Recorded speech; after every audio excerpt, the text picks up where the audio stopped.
Hey guys, it's Joshua Peterson, your Peterson Electric. It is April 7th of 2022.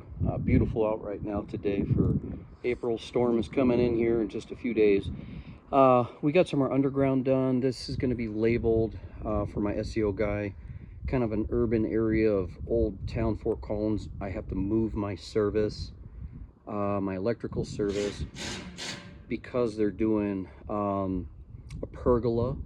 And so I'm going to walk you through this real quick. So right here, this is a customer's house I've worked for quite a few times. They're building a big pergola. See these 30-inch pylons at 36 inches deep. Actually, they're 24, I'm sorry. And then they're going to be putting posts up and then building, it's a true metal roof. And then we're going to do festive lights. But you see my electrical box right there? That meter and that little disconnect cover that's open, that's 100 amp. So utilities will not allow, even though it's open to walk in, they will not allow it. There's going to be kitchen cabinets right here. And then there's going to be a gas stub up right here for a fire pit. And she is getting a gas line ran against the side of the house. So basically, they located this red line right here. This is where power comes in. It is direct buried. It's a number 1. It's only good up to 150 amp, they said, but she has 100 amps, so that's good. We're going to increase that, but they're going to turn it and dig it out. Fort Collins Power. It's going to come up in that. I did an all-in-one cabinet, okay, and then we're going to backfeed with that 2-inch back to the house, and then we had to bond our 2 ground rods closest to the service and our inter-system bonding bridge bar. Now the code states that that little white bar right there, that has to be near the service. Well, this is a small garage. So get a look at the land here, Kayla. Who's gonna run a ground from there to the TV over here? They're not. So I put an inter-system bonding bridge bar on the other side, and I'll show you that. So we had to run the cold water ground, which was never there. And that came all the way around, about 150 foot. And then we had to go up and down the window well, and then all the way across, and up and down the window well, and then over here, hand me the phone, to the gas line, and it popped in right behind to the edge of the gas over there. We did a bar, but that cold water came around. That ground, not cold water, but the grounding secondary electrode, excuse me. It is considered a primary because they don't have a UFER. All of this is just going to be cement, and they don't request that you put rebar. Well, they probably have rebar in the pylon, but they don't request us to bond that. It's only if there's a footer.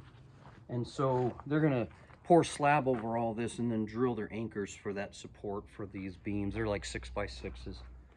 And so we did a stub up here coming out of that panel here and going back out, so that way if they want, we can put a switch to control it, or an RF switch for festive, or they're going to do a ceiling fan. You do have to have a wet rated ceiling fan, but if you have a pergola with beams, you really can't mount a ceiling fan. Water gets in no matter what. So this is dried in technically with an eave, so it's a dry area, not a wet area. And then yeah, we did a 3/4 stub up here. This is all going to be concrete. Literally all of this is concrete all through here, even their driveway. Okay, but there is a portion over there that is not concrete, and so that still has to be 2 foot deep. We went 30 inches on that whole trench. One issue was because of the gas guy.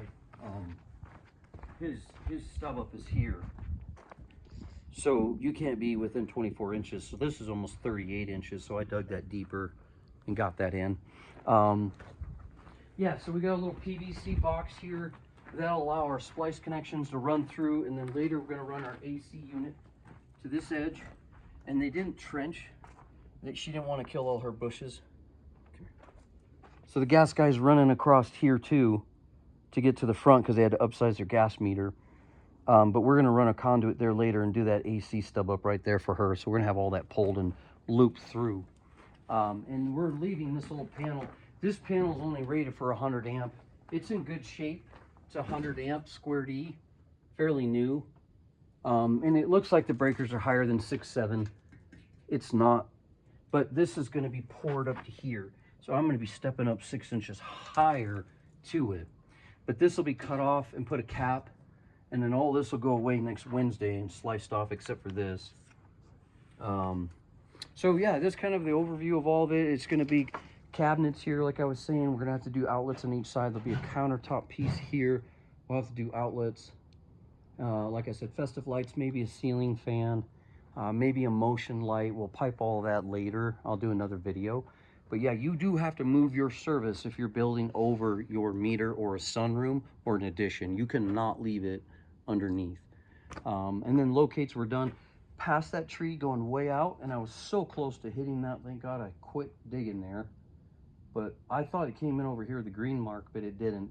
It was actually going a different direction. Out to that pole, actually. That's an alley, and it was at that old post, because years ago, that came overhead. So anyways, yeah, guys, thanks for joining us. Hopefully it'll help you out if you're planning a back porch and you have to move everything. That's pretty important. Thanks, guys.